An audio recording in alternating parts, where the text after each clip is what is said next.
जय मसीह की सबको। तो जैसा कि आज का वचन हम देखते हैं, आज का वचन नीति वचन 21 के 16 में से लिया गया, जिसमें इस तरह से लिखा है, जो मनुष्य बुद्धि के मार्ग से भटक जाए उसका ठिकाना मरे हुओं के बीच में होगा।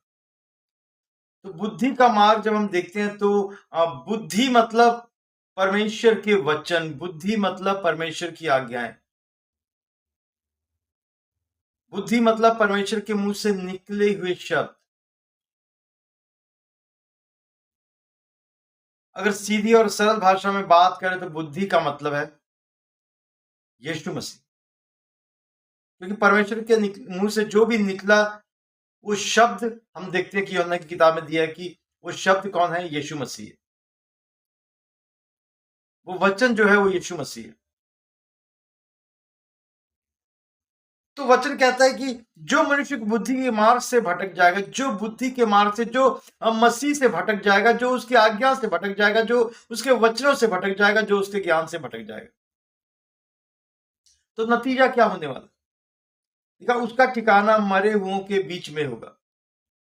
उसका ठिकाना मरे हुओं के बीच में होगा। मरे हुए इंसान अगर जो होता है, मरे हुए को हम देखते हैं क्या होता है, ना वो कुछ अपनी बुद्धि इस्तेमाल कर सकता है, ना वो अपने हाथ पैर इस्तेमाल कर सकता है, वो खत्म है। तो मरे हुए मतलब जो कि भटक चुके लोग हैं, जो कि नाश की ओर जा चुके लोग हैं।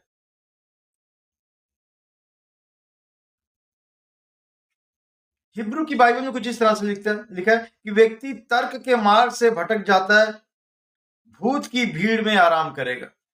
हिब्रू की बाइबल में लिखा कि भूत की भीड़ में आराम करेगा, मतलब शैतान का वो भी एक हिस्सा, भूतों की भीड़, शैतानों की भीड़, दुष्ट आत्माओं की भीड़। उसी भीड़ में वो इंसान भी है जो उसके वचनों से भटक गया, जो संगति करने से दूर हो गया, जो चर्च अटेंड करने से दूर हो गया, जिसने धर्मियों का साथ छोड़ दिया, जो बुराई की ओर फिर गया, जो अपने पुराने स्वभाव में फिर से लौट गया। इस तरह के कोई भी गलत कामों को अगर इंसान ने करना शुरू कर दिया जिससे वो पहले दूर हुआ था, और फिर उन्हीं चीजों को उसने करना शुरू कर दिया, इसका मतलब कि बुद्धि से भटक गया है, बुद्धि से दूर चला गया। जब पहला राजा 11 अध्याय के आप 1 से लेके 11-12 नंबर वचन तक पढ़ोगे ना, तो आपको समझ में आएगा कि सुलेमान जो था वो भी इस तरह से भटक गया था। तो हम जब देखते हैं, यहाँ पे मैं एक वचन पढ़ता हूँ, पहला राजा 11 का 11 और 12 नंबर वचन में इस तरह से लिखा है, इसलिए यहोवा ने सुलेमान से कहा, तुझसे जो ऐसा काम हुआ है और मेरी बंधाई हुई वाचा और दी हुई विधि तूने पूरी नहीं की है, इस कारण मैं राज्य राज्य को निश्चय तुझसे छीन कर तेरे एक कर्मचारी को दे दूंगा। तो भी तेरे पिता दाऊद के कारण तेरे दिनों में तो ऐसा ना करूंगा, परंतु तेरे पुत्र के हाथ में से राज्य छीन लूंगा। क्योंकि हम देखते हैं कि वो सुलेमान जिसने ये नीति वचन की किताब लिखी है वो भी भटक गया था, वो भी परमेश्वर की आज्ञा से दूर हो गया था।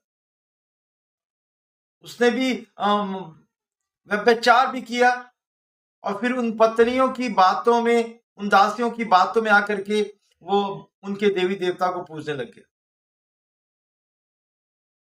भटक गया। वो जिसको परमेश्वर ने खुद स्वर्ग बुद्धि दी, वो भटक गया। तो वचन से ना भटके, वचन से दूर ना जाए। बेशक गिर गए, बेशक भटक गए हैं, बेशक दूर हो गए हैं, प्रार्थना करें, परमेश्वर हमें फिर से खड़ा करता है। शैतान आपके दिमाग में डालने की कोशिश करेगा कि आप भटक गए हो, अब परमेश्वर आपको प्यार नहीं करता, अब परमेश्वर आपको अपनाएगा नहीं। वो पिता परमेश्वर, वो क्रूर नहीं है, वो प्यार करने वाला परमेश्वर। बेशक गलती हो जाए, लेकिन वापस लौट आओ, फिर आओ। क्योंकि जो मनुष्य बुद्धि के मार्ग से भटक जाए, जो परमेश्वर के मार्ग से भटक जाए, जो मसीहियत से भटक जाए, जो वचनों से भटक जाए, जो संगति करने से भटक जाए, संगति क्यों की जाती है? क्योंकि जब हम वचन को सुनते रहते हैं, संगति करते हैं, तो गलत चीजें हमारे दिमाग में नहीं आती।